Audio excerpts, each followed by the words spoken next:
On my channel, Curious About Beauty with Marie, I am on a mission to find out why makeup looks peculiar on my British olive skin.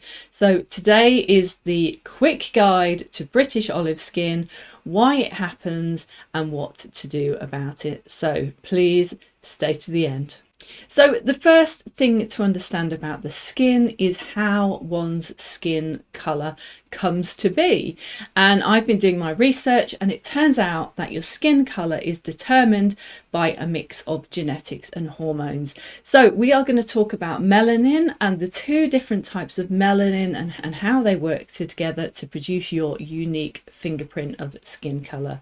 So the first thing you need to know is that there are two main types of melanin that work in your skin. There is the first type, the darker type of melanin called Eumelanin, and that has a brown and a black pigment in it. And then there is the lighter skin tone melanin, which is Pheomelanin, and that has a yellowy pink element to it. On top of that, of course, we have blood vessels and blood running through our skin, and there's probably some other things in there as well to consider. But the main factors in determining your skin colour are the two types of melanin. So what I was curious about was if the skin is made up of yellow and red melanin and black brown melanin, how am I getting an olive skin tone from those four colours?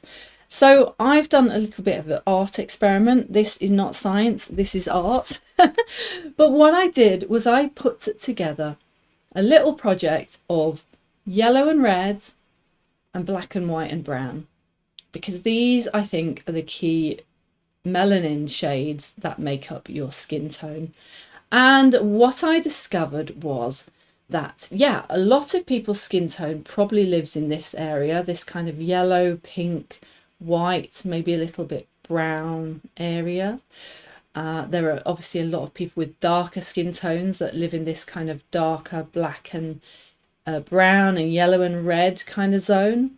But what you'll find is quite interesting is this little zone here, where you've got mainly yellow, not very much pink, and a little bit of black. And things start to look a little bit olivey green around this area here. And I believe, based on my art project, remember this is art, not science, that this is where my olivey skin tone is coming from. It's a particular combination of melanins, and that might explain why cosmetic companies are so resistant to putting blue in their foundations, because we're all saying we need blue in our foundation because I have got green in my skin tone. And in fact, some of the olive products that I have bought, foundations and concealers, have been hideous. They have been fluorescent green on my skin, and I think that's because they are not reflecting what you're seeing here, which is some sort of strange green khaki effect that's brought about by the mixing of yellow and black and probably a little bit of the other colours thrown in. So I'm not convinced that adding blue into your foundation is the real solution. When I mix blue into my foundation, I don't like the shade that that gives, and I think this is the reason why. So I hope you enjoyed this explanation about melanin shades, about how they mix together and how it produces this matrix of different sorts of skin tones produced from a mixture of black and white, red and yellow and brown. Now, I have had people say in the comments, you're not olive. I doubted myself then for a moment, but I'm fairly certain I am what you would consider an olive. I look at photographs of myself next to other people, and my skin always looks a little bit sallow, a little bit yellow, a little bit green.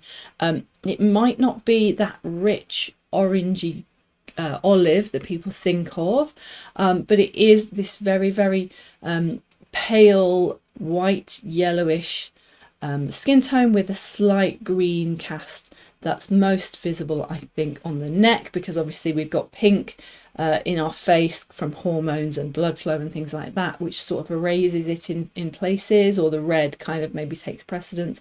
But certainly on the neck areas you can see very clearly a bit of a green cast. So what have I learned in my months on YouTube? I have learned that certain foundations and certain other makeup products will change colour on my skin. And I wasn't even really aware of that. I've actually had quite a number of comments saying that blush turned orange on your skin, or that foundation turned a peach colour on your skin. So I have been conducting experiments in my videos. You will see that there is a video on why orange foundations look orange. There is another video on why cool toned foundations turn peach, and a range of other experimental videos where I've tried out different shades. The blush one is particularly fun. I have a whole face on one side of pink blushes and they all turn orange rather unexpectedly, evenly to me. So take a look through my videos. There are lots of different experiments with different colours, but I just wanted to make this a real quick guide. So now we understand where skin tones come from. It comes from mixing these 5 colours together.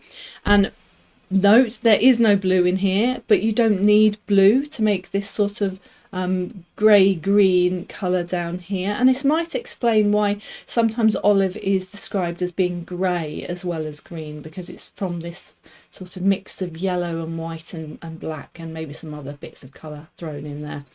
But the key thing to learn is that it makes finding makeup very, very difficult. For example, because I have got what is classed as a cool colour analysis result, the jury's out whether I'm summer or a winter at the moment, but because I was given this cool seasonal analysis, I then started to go down this road of trying out cool toned foundations, and it didn't work because here's a good example of it here. I've got the Lisa Eldridge Seamless Skin Foundation. This is in the shade 12, and I bought this because it said it had cool rosy undertones, and I thought, yeah, I've got cool undertones, that'll work. It didn't work. I've got a video using this and my skin turned like a dirty peach colour, really, really unpleasant. At first it looked like it was a good match, but as it settled in, it turned into this horrible dirty peach shade that I really didn't like. So that unfortunately was not a match for me. I also went down the road of wearing warm foundations because all of the online foundation shade detectors in the apps, they were giving me a warm skin tone, because there is something about this skin tone. It's neither on the orange side and it's neither on the white pink side. So it's looking at this sort of olive tone and it's reading it as warm, but the minute I put a warm foundation on, it looks orange. It looks horrific. And the same with blushes and things like that. So I've got a good couple of examples here. They are Rimmel Maxi blushes, and I will show you the difference just in the pot here. So this one is what we would call a kind of a neutral rose tone, but that on me looks bright orange, and so I have to go for a much cooler shade. This is more of a blue, much more deeply blue toned blush, and that is going to retain some of that cool quality on my skin. But again, it's a difficult balance, because if it isn't heavy enough, then this can turn peach. The pink and the yellow, as if you remember your lessons from school, yellow and red will turn orange. So we've got yellow skin and a red blush, which can turn orange if it doesn't have enough counteracting colours within it.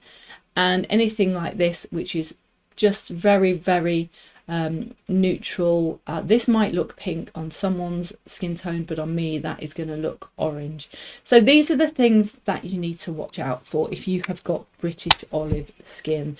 Makeup is not going to be a straightforward task. If you are having the same struggles as me, I hope you've enjoyed this kind of introduction to British olive skin and why it looks the way it does, and given you a bit of a hint about, you know, what some of the things you need to think about are going to be when you're picking makeup shades. But hit a follow if you're interested in this sort of information, because that is one of the key drivers behind my channel, is finding makeup that works on my British olive skin. So thank you for watching this short introduction to British olive skin, and please don't forget, stay curious, and then I hope to see you in the next one.